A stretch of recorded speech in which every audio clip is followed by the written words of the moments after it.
New system updates, new plugins, new software. Updating your workstation always seems like a good idea. But how is it in reality? I'm Mike Migas and today I'll be talking about my recent podcasting software updates.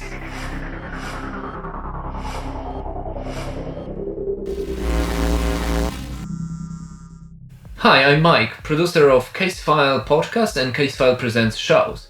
On this channel I release videos on audio, podcasting and what it's like to be a podcast producer, so if you enjoy the content, hit like and subscribe buttons.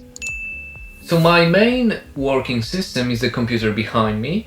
It's an iMac late 2015 27-inch, which I purchased in 2016.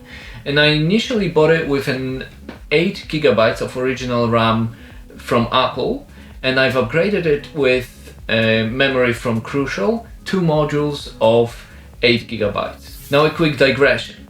I couldn't initially max out the RAM because even though I bought it with 8 GB, it comes with 2 modules of 4 GB of RAM. And I didn't have cash for 4 modules of 8 GB RAM from Crucial. Now, you say, okay, well that's 24 GB of RAM. That's not true, because it seems that the iMac does not like when the slots are maxed out with modules from different manufacturers.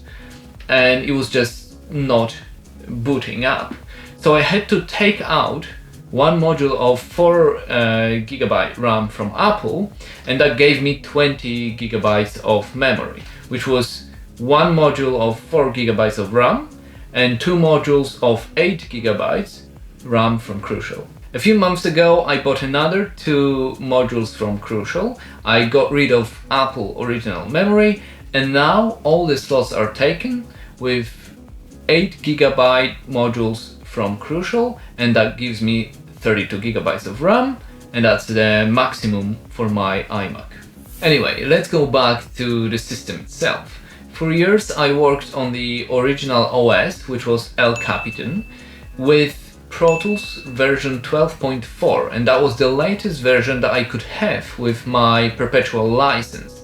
And I got that license with Pro Tools 9, and that must have been, I think, 9 years ago, in 2011 when it came out. A couple of months ago a few things happened. I've decided to buy a new MacBook Pro, as I didn't have anything to do a proper work when I traveled. Now, I wasn't keen on the last series of MacBooks Pro, but the new 16-inch just came out at the end of the year and it looked quite decent. The MacBook that I used for years was the early 2011 15-inch MacBook Pro that I've upgraded with RAM memory and SSD drive. However, it became too old to do anything rather than just simple work. Also, the graphic chip on the motherboard failed a couple times and I had to disable it. So it served me well, but it was time to get a new machine.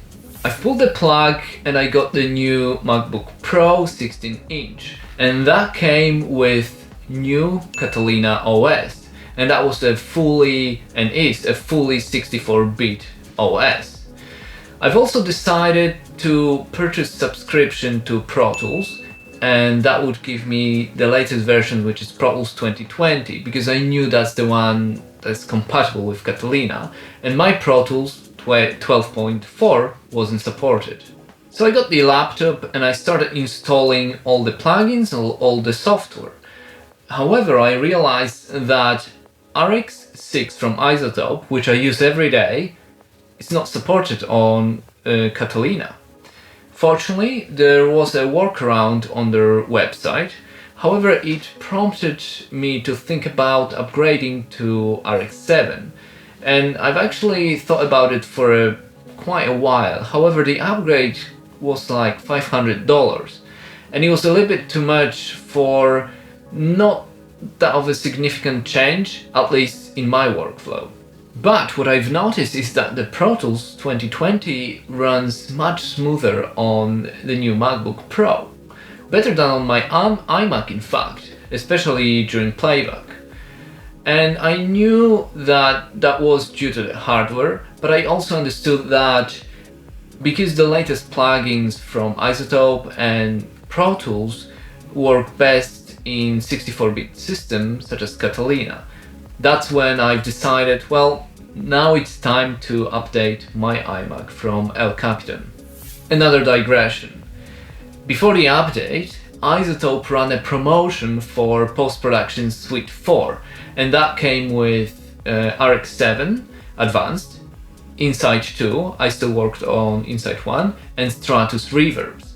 And the deal was for $199, which was a bargain, and I didn't want to do the same workaround with RX 6 that I've done on my new MacBook Pro, so I got the deal.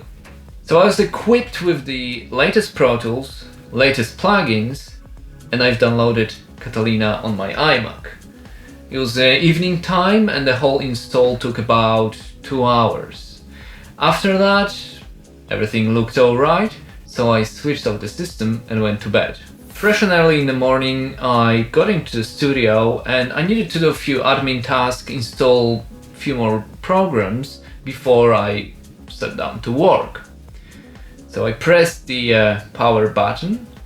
The progress bar appeared as it was booting for the first time.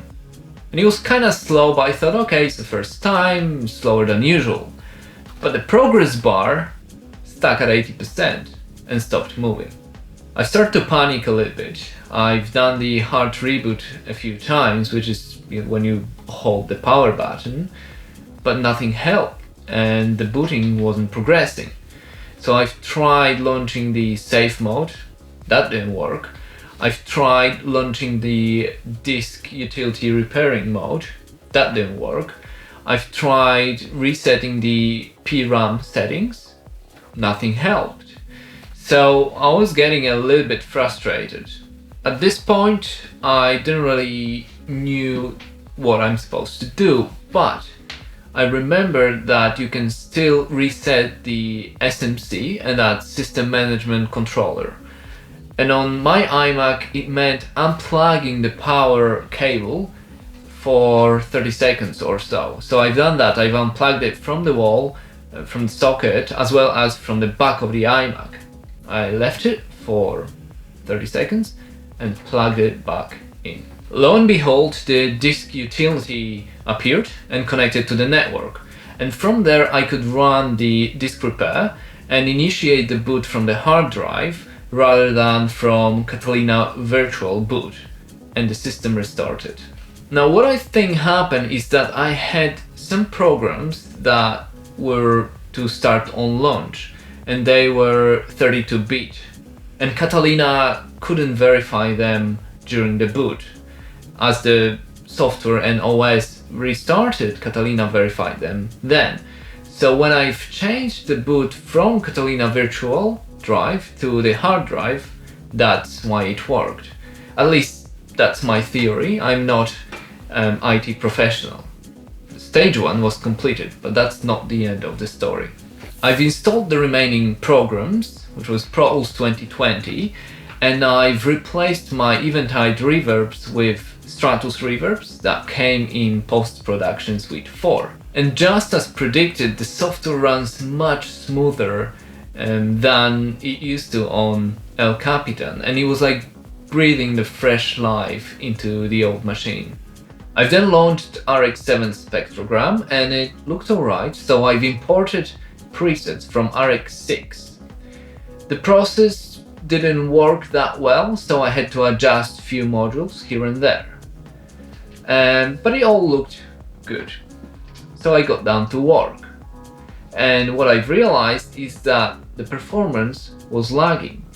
And that was during the playback, as well as during my on-the-fly repairs with keyboard shortcuts. The response was delayed, and it was much slower than when I worked on RX 6 on El Capitan. Well, that's not what I expected at all.